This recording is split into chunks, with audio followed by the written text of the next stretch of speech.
News Services Division of All India Radio presents Money Matters. देश और लोगों के वित्त और अर्थव्यवस्था से जुड़ा कार्यक्रम About savings, investments, borrowings and taxations. Hindi और इंग्लिश में सीधा प्रसारण On our digital platforms. सुनना ना भूलें हर रोज शाम 4:05 से 4:30 तक। Money Matters.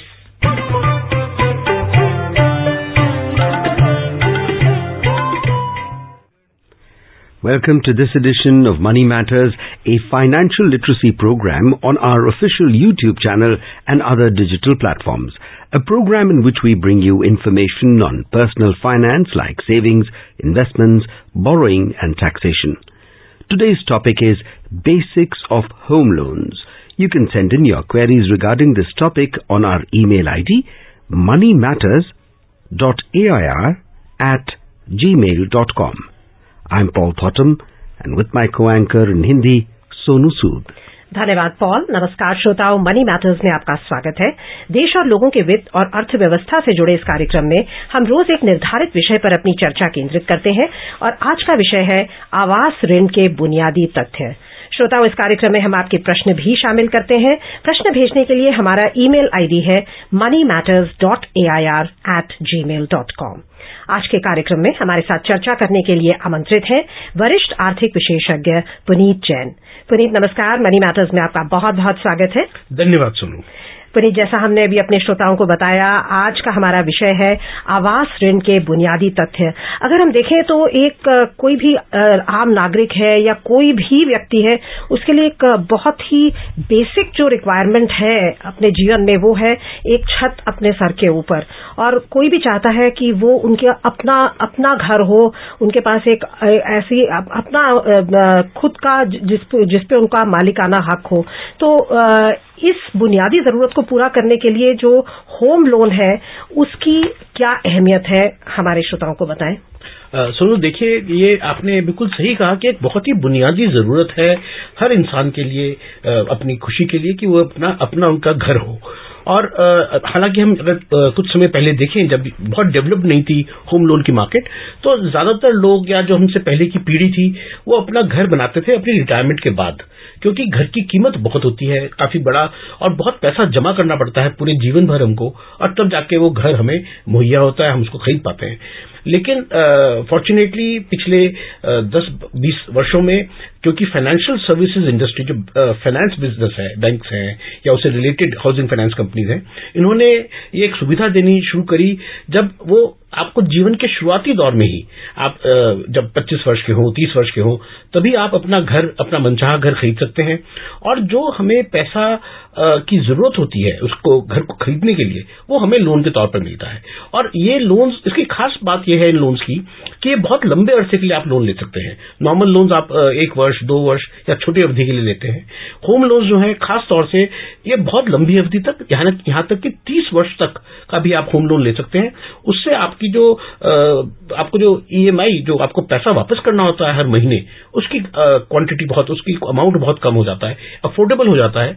तो करीब करीब आप ये कह सकते हैं कि जो मैं किराए पर पैसा देता रहने के लिए, उससे मैं करीब अपना खुद का घर बना सकता हूँ। तो 25-30 वर्ष की आपने बात कही कि 25-30 वर्ष का एक व्यक्ति जो है वो ले सकता है। वो वापस कर पाएगा? उसकी जो रीपेमेंट यानी कि ऋण वापस करने की क्षमता, क्या उसको आंका जाता है? उसके आधार पर उसे लोन दिया जाता है? किस आधार पर उसे बैंक्स लोन देते हैं, जिन्हें डेफिनेटली ये भी उनके लिए जरूरी है कि वो लोन उन्हें, जो पैसा उन्होंने दिया वो उन्हें वापस मिले? बिल्कुल सुनो, जो क्योंकि बहुत ही लंबी अवधि के लिए लोन है, तो बैंक्स या जो भी लोन देते हैं वो ये आकलन करते हैं, असेसमेंट करते हैं कि जो लोन ले रहे हैं वो कितना, उनकी क्षमता क्या है लोन देने की, और काफी समय तक स्टेबल इनकम यदि रहेगी तभी वो लोन दे पाएंगे। इसीलिए आप देखेंगे जो सैलरीड लोग हैं उनको ज्यादा आसानी से होम लोन्स अवेलेबल होते हैं, और क्योंकि उनकी एक स्टेडी इनकम होती है। साथ ही बैंक ये भी देखते हैं कि जो आप प्रॉपर्टी खरीद रहे हैं वो प्रॉपर्टी कितनी लंबे अरसे तक उसका असर रहेगा और उसकी एग्जिस्टेंस रहती है, तो उसको भी एक वैल्यू को वो जज करते हैं। साथ ही जो लोन लेने वाला है उनकी एज भी बहुत इंपॉर्टेंट है। यदि आप बहुत उम्र ज्यादा है तो वो लोन्स देने में नेचुरली उनको प्रॉब्लम है, क्योंकि लंबी अवधि के लोन नहीं दे सकते। तो ये कई सारे फैक्टर्स हैं जो डिसाइड करते हैं कि आपको कितना लोन मिल सकता है और कितनी अवधि के लिए लोन मिल सकता है। Puneet, I'd like to take another perspective of the same question that Sonu asked you. You give the perspective of how the bank decides how long to give you the loan and how much to give you. My question is that when I go to take a loan, how do I figure out, is there some kind of a mechanism? Is there somebody who can help me and advise me that this is the tenure you should take the loan for and this much amount you should take a home loan for? Absolutely. So the central point in this entire discussion on how much loan one can take and for how long one can take actually hinges on my repayment capacity. What is the amount of money I can pay every month back to the bank or to the home loan giver? I think everything really comes down to that. As a ballpark, I'm saying, because right now home loans are given at approximately 8% per annum. That is the kind of interest rates which are prevalent right now. If you are taking a loan for roughly 1 lakh rupees for a tenure of about 15 years or 20 years, then the repayment requirement is about 800 rupees per month. EMI. So that is the kind of benchmark you have. So I have to decide how much money I can repay every month, and on the basis of that, I will be able to decide how much loan I can take. Of course, there's a possibility here that you can, if the property is jointly owned, then the income of both the owners is clubbed to see how much repayment can be made, and you can also include family members to some extent and given certain conditions. So you can increase the repayment capacity to demonstrate that you have the capability to repay more every month, and you can increase your quantity of loans. But essentially you have to see how much repayment or EMI you can pay every month to decide how much loan you can take. आपने ब्याज दर की बात की, तो हम अक्सर सुनते हैं जब भी हम इस तरह का लोन देने जाते हैं कि आप फ्लोटिंग लोन लेना चाहेंगे या फिक्स्ड रेट लोन लेना चाहेंगे। सो ये थोड़ा सा हमारे श्रोताओं को बताएं कि इंटरेस्ट जो ब्याज दर है उसमें ये फिक्स्ड रेट लोन और फ्लोटिंग रेट लोन में क्या अंतर है और किस तरह से इसका चयन करें, क्या चॉइस बेटर है डिपेंडिंग ऑन कि आने वाले समय में ब्याज दरों के क्या ट्रेंड्स के प्रोस्पेक्ट्स क्या है। सुनो, देखिए, जो जैसे मैंने कहा कि क्योंकि होम लोन्स बहुत लंबी अवधि के लिए 15-20 वर्षों के लिए और यहां तक कि 30 वर्षों तक के लिए आप होम लोन्स ले सकते हैं, तो इस दौरान ये डिसाइड करना बैंक्स के लिए भी और बोरो करने वाले के लिए भी कि बैंक इंटरेस्ट रेट्स की दरें कैसी रहेंगी। यदि मैं पीछे 10 वर्ष पहले जाता हूं तो इंडिया में इंटरेस्ट रेट्स डबल डिजिट्स में थे, काफी हाई थे, और आज वो इंटरेस्ट रेट्स बहुत कम हो गए हैं। यदि मैंने उस समय फिक्स्ड रेट पर होम लोन लिया होता तो आज मुझे वो कीमत बहुत ज्यादा लग रही होती, और अगर मुझे लगता है फ्लोटिंग रेट ऑफ, तो अगर आप फिक्स्ड रेट लेते हैं तो आपको जितना टेन्योर ऑफ लोन है उसमें आपका जो इंटरेस्ट रेट है वो फिक्स हो जाता है बैंक के द्वारा, उसको आप चेंज नहीं कर सकते, चाहे वो रेट ज्यादा हो चाहे रेट कम हो। तो एक प्रकार से सर्टेनिटी जरूर होती है, लेकिन आपको उसका नुकसान हो सकता है कि आने वाले समय में इंटरेस्ट रेट कम होने से आपको उसकी कीमत ज्यादा पड़ सकती है। फ्लोटिंग रेट में नेचुरली बैंक्स जो है वो हर तिमाही में या हर वर्ष उसको रिवाइज करते हैं depending on the banks and the facilities. तो आप करीब आप ये मान सकते हैं कि हर वर्ष जो भी प्रिवेलिंग मार्केट रेट है उसके ऊपर बैंक्स उसको आपके इंटरेस्ट रेट्स को रिवाइज करते हैं। तो यदि इंटरेस्ट रेट्स कम आते हैं तो आपको उसका फायदा हो सकता है। दूसरा एक और चीज है बैंक के लोन्स में, जो फिक्स्ड रेट लोन्स हैं बैंक्स उसमें प्री पेमेंट करने पर एक पेनल्टी लेवी करते हैं, और फ्लोटिंग रेट पेनल्टी मतलब 1% से लेकर 3% तक वो अलग अलग बैंक्स की सुविधाएं जैसे भी है, आपका लोन एग्रीमेंट जिस प्रकार का है, और साथ में लेकिन फ्लोटिंग रेट जो लोन्स हैं उसके अंदर प्री पेमेंट पे कोई पेनल्टी नहीं है। रिजर्व बैंक ने ये मैंडेट किया है। तो मुझे लगता है कि नॉर्मली मैं ये कहूंगा कि फ्लोटिंग रेट loans जो है वो बेहतर है। Puneet, I'll just go back to our earlier question because I've had a lot of people, when we discuss and they say that how much do I pay? How do I figure that out? So there used to be a system earlier when your basic salary 30% is supposed to be your HRA. You calculate that is the capacity. That's what you should single out for payment. Do you think that should be like a benchmark figure? 30% of your basic salary should be towards your home loan. You should not extend above that. There used to be a formula like that earlier, but now banks are actually following a certain rule. What they are saying is that, so you have your monthly income, which includes your salary, it may include your interest income and any other income. If you have other rental income or any other source of income, that can be included. And then you pay taxes out of it. So they deduct taxes. And if there are any other mandatory requirements of payment of money, that they deduct. So what is left is called disposable income. So banks calculate your disposable income, and roughly 50% of the disposable income is what they calculate as your EMI. That is the benchmark they are following right now. I think it's fair because every maximum. Everybody, maximum every loan taker should go to his bank manager and have a detailed discussion and discuss with him as to how much his EMI should be. Bank managers have a formula by which they calculate what is your repayment capacity. Of course, you can increase this repayment capacity by including other co-applicants along with you. You talked about co-applicants. Can I make my friend co-loaner, if I call it that way? No, Paul. Loan agreements prohibit friends who are not participants in the property. So if your friend is a co-owner with you in the property, then surely he can be a co-applicant with you. But if he is not a co-owner, then he cannot be a co-borrower with you. Okay. But your family members, they may not be the owners of the property, but family members, up to 3 family members, can be included as co-applicants in the loan. In any case, anybody who is a co-owner of the property, if you own it with one person or two persons, they can be included in the loan agreement.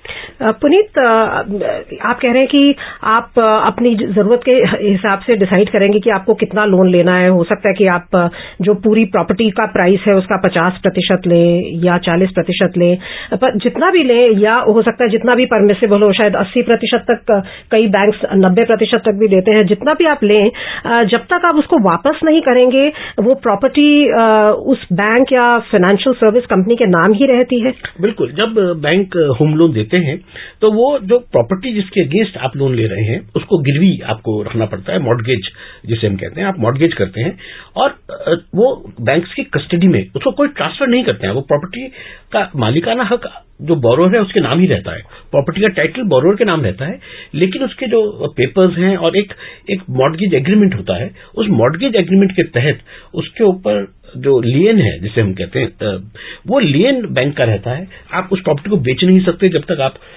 Loans वापस नहीं कर देते, या आप उसको किसी और प्रकार से उसकी ओनरशिप को ट्रांसफर नहीं कर सकते. तो लोन्स को सेफ गार्ड करने के लिए बैंक उसको गिरवी रखते हैं.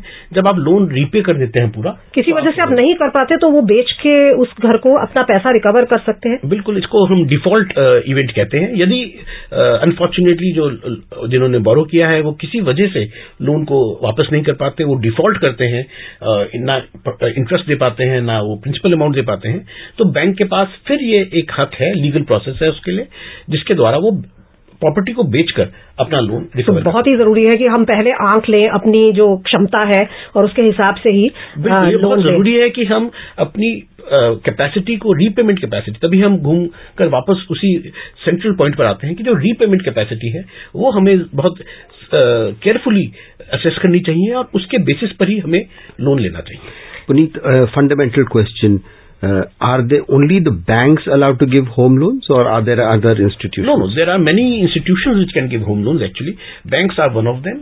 We also have housing finance companies which are known as NBFCs these days. So you have HDFC, which is the country's largest home finance company, very highly reputed. So HDFC is one of the housing loan companies. Banks also have, they lend a lot of money through the bank itself, but many banks have also subsidiary companies which are housing finance companies, which are dedicated for housing finance. Similarly, Life Insurance Corporation also has a dedicated housing finance company. So these NBFCs are there. Then you have the banks which are there. So there are many institutions, and there are also self-help groups. There are cooperative societies which give housing loans also. And housing loans are of different types actually. You can buy housing loans for construction of the house, extension of the house, improvement of the house. Many options are there. We're going to come to that question. If you all allow me to take a short break on this.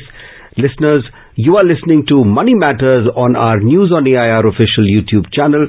You may ask questions in the comment section of the YouTube channel too, and through our email ID moneymatters.air@gmail.com. Money matters में आपका फिर स्वागत है। श्रोताओं, आपको बता दें कि कल हमारी चर्चा का विषय रहेगा कैश क्रॉप की फसल से जुड़े तथ्य, और आज जिस विषय पर हम चर्चा कर रहे हैं वह है आवास ऋण से जुड़े बुनियादी तथ्य। अभी आपने हमें बहुत ही अच्छी जानकारी दी कि सिर्फ एक फ्लैट खरीदने के लिए ही नहीं या बना बनाया घर खरीदने के लिए ही नहीं, एक मकान को बनाने के लिए भी ऋण होम लोन लिया जा सकता है, कंस्ट्रक्शन के लिए भी लिया जा सकता है, रेनोवेशन के लिए यानी कि घर में और कुछ चेंजेस करने के लिए, बेहतरी के लिए, उसके लिए भी लोन लिया जा सकता है। सो हमें थोड़ा ये कंस्ट्रक्शन लिंक्ड प्लान जो होता है उसके बारे में बताएं और टाइम लिंक्ड प्लान के बारे में बताएं। क्या कंस्ट्रक्शन लिंक्ड प्लान में जो हमें पैसा मिलता है वो कंस्ट्रक्शन की प्रोग्रेस से किसी तरह जुड़ा हुआ है? बिल्कुल सुनो, देखिए ज्यादातर लोन्स जो आजकल कस्टमर्स लेते हैं बैंक से या हाउसिंग फाइनेंस कंपनी से, वो किसी बिल्डर से कोई फ्लैट ले रहे हैं या किसी सोसाइटी में कोई घर ले रहे हैं, तो वो एक बैंक के साथ जब आप लोन लेते हैं तो मकान पूरा तैयार नहीं होता, तो आपको पूरे लोन की जरूरत एक साथ नहीं होती। एक एक किस्त में आपको पैसा नहीं चाहिए, आपको वो पैसा धीरे धीरे चाहिए। जैसे जैसे मकान की कंस्ट्रक्शन आगे बढ़ती है या डेवलपर जो है, बिल्डर जो है, वो मकान को बनाता है, तो आप एक ट्राइपार्टाइट एग्रीमेंट कर सकते हैं between the bank, A builder and the borrower. और वो तीनों मिलकर ये तय करते हैं कि बिल्डर जैसे उसकी एक आप माइलस्टोन्स तय करते हैं कि 20% कंस्ट्रक्शन के ऊपर, 30% कंस्ट्रक्शन के ऊपर, तो जैसे जैसे मकान या वो फ्लैट आपका कंस्ट्रक्ट होता है, परसेंटेज कंप्लीशन होती है, तो बैंक उसके सामने बिल्डर्स को लोन रिलीज करता रहता है। इसके डायरेक्टली बिल्डर्स को करता है, वो बोरोअर को नहीं करता और उसकी कोई जरूरत नहीं है। और देखिए उसका फायदा है बोरोअर्स को कि उन्हें ये चिंता नहीं करनी पड़ती कि पैसा कहां से जुटाएंगे, कोई डिमांड आती है पेमेंट के लिए तो वो कैसे जुटाएंगे, तो वो एक ऑलरेडी एक automatic system between the builder and bank बन सकता है। इसको हम कंस्ट्रक्शन लिंक्ड प्लान कहते हैं और काफी पॉपुलर है ये। दूसरा टाइम लिंक्ड प्लान है, जहां पर बिल्डर के साथ आप ये एग्रीमेंट करते हैं कि मैं एक रेगुलर इंटरवल पे, आप उसको मंथली हो सकता है, क्वार्टरली हो सकता है, कि मैं आपको वो पैसा दूंगा। वो भी आप बैंक से ट्राइपार्टाइट एग्रीमेंट कर सकते हैं और बैंक सीधा आपका जो लोन है वो किस्तों में बिल्डर्स को या जो होम सेलर है उसको दे सकते हैं। हालांकि मैं ये कहूंगा कंस्ट्रक्शन लिंक्ड प्लान ज्यादा सेफ है क्योंकि वो एक्चुअल घर की कंस्ट्रक्शन से लिंक्ड होते हैं। टाइम लिंक्ड प्लान में थोड़ा रिस्क और अगर आप बना बनाए घर खरीद रहे हैं तो जाहिर सी बात है कि आपको एक मुश्त पैसा चाहिए होगा, तो वो भी उपलब्ध हो जाता है। वो भी उपलब्ध है बिकॉज बैंक, अगर आप रेडी टू मूव होम खरीदते हैं और एक साथ आप घर बना बनाया घर लेना चाहते हैं, आपको एक मुश्त रकम की जरूरत पड़ती है, तो बैंक से जो आप लोन लेते हैं वो एक किस्त में ही वो आपको अवेलेबल हो जाता है। और अभी जैसे पॉल ने एक पॉइंट रेज किया कि बहुत सारे, आपने बताया कि बहुत सारे विकल्प हैं जहां जहां से हम लोन ले सकते हैं, बैंक्स हैं, एनबीएफसीज हैं और भी संस्थाएं हैं, तो जितने ज्यादा विकल्प होते हैं उतना ही दुविधा भी बढ़ जाती है। तो जो एक है इंसान जिसको चाहिए ऋण, वो कैसे चयन करे कि कहां से ऋण ले? क्या सिर्फ इंटरेस्ट रेट देखे जिसका लोएस्ट हो या और भी फैक्टर्स हैं जिनका ध्यान रखना जरूरी है? नहीं, देखिए कई फैक्टर्स का आपको ध्यान रखना पड़ेगा। पहली बात, इंटरेस्ट रेट तो इंपॉर्टेंट है, तो हमें जरूरत है कि हम इंटरेस्ट रेट हमें लोएस्ट पॉसिबल मिले, लेकिन साथ ही आपको ध्यान रखना चाहिए कि जो हमें टेन्योर वो दे रहे हैं या जो उसको सेफ्टी दे रहे हैं पैसे की, वो हमारी सेफ हो। कई बार ऐसा देखा गया है कि एनबीएफसीज के द्वारा अगर आपने लोन लिए तो उसमें कई परेशानी आ सकती है कि जब आपको जरूरत पड़ी तो डिसबर्समेंट नहीं हो पाई। सेकेंडली, जब आप रीपेमेंट कर रहे हैं 15, 20, 25 वर्षों में, तो वो संस्था का वजूद जो है वो रहना चाहिए। तो मुझे लगता है जो साउंड फाइनेंशियल इंस्टीट्यूशंस हैं उन्हीं से लोन लेना चाहिए, और इसके लिए नेशनल हाउसिंग बैंक का गठन किया सरकार ने, जो इन इंस्टीट्यूशन को सर्टिफाई करता है एक तरह से, और एक तरह से lender of the last resort है to NBFCs giving housing loans. तो आपको ये देखना चाहिए कि नेशनल हाउसिंग बैंक के द्वारा वो सिलेक्टेड इंस्टीट्यूशन हो। So I've taken my loan, but not all banks, NBFC institutions are good while disbursing the loans, or they create some trouble. I feel harassed. Where do I go is my question. So there is the RBI has created a portal where you can go for, and if it's a bank, you can go to the banking ombudsman. If there is a dispute, you can also register with with RBI.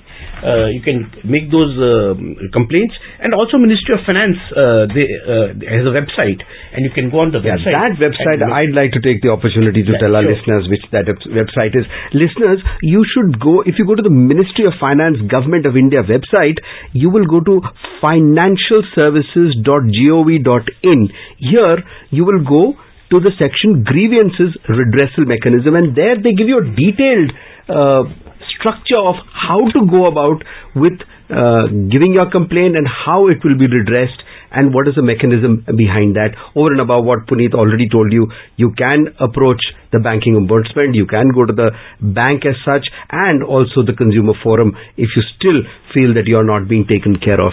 Comes to my another question linked with that, Puneet, is that why should I take a bank loan? I mean, this is a fundamental question. Why do I take a bank loan?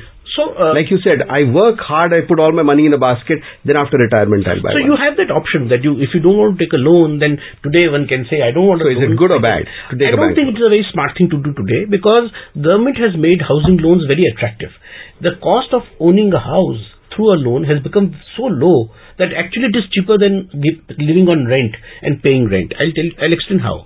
First of all, like we discussed, the interest rates are very low. They're about 8% per annum. On top of it, government has given a lot of tax benefits for people who are taking housing loans. So, on the principal repayment, we get Section 80C benefit, which is like up to 1,50,000 rupees of repayment of principal. You get Section 80C exemption. Also, the interest which is paid on the housing loan, that is also exempted from, that is deductible from income, and you can up to 2 lakh rupees, and that is also given exemption from taxes. So if you calculate all the exemptions which are there, the loans are really cheap. I mean, they are far cheaper than actually taking it on rent. And plus, of course, if you live in your own home, the benefit of the pleasure of that is different. One friend of mine told me that it's a good idea that the bank will check your property for its validity, for the antecedents, for the entire, from the time it was constructed and then you're buying it, how many people bought it and resold it. He says that's also, is that true? That is true. Paul, in fact, a lot of people look at, even if they don't need a loan to actually buy a home, sometimes they take a very small amount of loan from a bank, because when banks are giving those loans, they engage lawyers who go into the antecedents of the property, and if they give a loan, is a sanctional loan for it, that means the property is safe to buy. So it's usually a smart thing to do, to take a loan for a home. और documentation के बारे में बताएं, जब loan लेना होता है तो कितना जो उसका प्रोसीजर है वो कितना पेचीदा होता है, क्या क्या डॉक्यूमेंट्स हमें जरूर होने चाहिए हमारे पास? सोनू, देखिए, पेचीदा तो नहीं है, लेकिन ड्यू डिलीजेंस जरूर बैंक करता है कि ये प्रॉपर्टी जो है वो लीगल होनी चाहिए. इसलिए यदि आप प्रॉपर्टी खरीद रहे हैं, घर है, तो उसके बिल्डिंग प्लान्स उनके पास, आपको अप्रूव्ड बिल्डिंग प्लान्स होने चाहिए. उसमें कोई लीगल केस उसके ऊपर नहीं होना चाहिए, किसी और बैंक का या किसी और इंस्टीट्यूशन का लियन नहीं, कंट्रोल उसके ऊपर नहीं होना चाहिए, या वो कहीं और गिरवी हो, ऐसा नहीं होना चाहिए. तो उसके लिए डॉक्यूमेंटेशन जो है, एक तो पर्सनल फाइनेंस, जो मेरी रीपेमेंट कैपेसिटी है, यानी मेरी सैलरी है, मेरी दूसरी आमदनी है, तो आपको सैलरी स्लिप्स देनी होगी, फॉर्म 16 वगैरह भी देना होगा. फॉर्म 16 वो लेते हैं, आपके इनकम टैक्स की रिटर्न्स बैंक वाले मांगते हैं, और आपके पिछले 6 महीने या 1 साल की बैंक की स्टेटमेंट बैंक वाले मांगते हैं. उससे उनको अंदाजा हो पाता है कि आप फाइनेंशियली कितने स्टेबल हैं या कितनी कैपेसिटी है रीपेमेंट करने की. फिर साथ ही प्रॉपर्टी के कागज, जो मैंने पहले जिक्र किया, जो भी बिल्डिंग प्लान्स हैं, अप्रूवल्स हैं, उसकी जरूरत आपको पड़ेगी. और क्या कुछ लेंडर्स और कोलैटरल भी मांगते हैं, जैसे LIC पॉलिसी या शेयर्स या NSCs, इनको भी कोलैटरल की तरह यूज किया जा सकता है, FDs? देखिए, ये कोलैटरल की अब जरूरत नहीं है. एक जमाना था जब ऐसे कोलैटरल देने होते थे या गारंटर लाना होता था. अब उसकी जरूरत नहीं होती, क्योंकि प्रॉपर्टी ही एक, आप जो खरीद रहे हैं वही एक गारंटी के तौर पर उनके पास रहती है. लेकिन आपने जो जिक्र किया, कई बार बैंक से सजेस्ट करते हैं, मैंडेटरी नहीं है, सजेस्ट करते हैं कि यदि आप लोन ले रहे हैं तो जो बोरोअर हैं उनको लाइफ इंश्योरेंस पॉलिसी लेनी चाहिए, कि यदि कोई हादसा हो जाए तो उनका जो लोन है वो उनकी इंश्योरेंस पॉलिसी से ही चुकता हो जाता है, फैमिली के ऊपर उसका बर्डन नहीं पड़ता. कार्यक्रम का समय समाप्त हो रहा है. आपने इतने विभिन्न पहलुओं पर प्रकाश डाला, उसके लिए बहुत बहुत धन्यवाद पुनीत. धन्यवाद Sonu. Thank you, Puneet. And before we close, a reminder of tomorrow's topic of discussion. Tomorrow in Money Matters, our topic of discussion will be cash crop farming. And that's it in this edition, listeners of Market Mantra. For now, goodbye.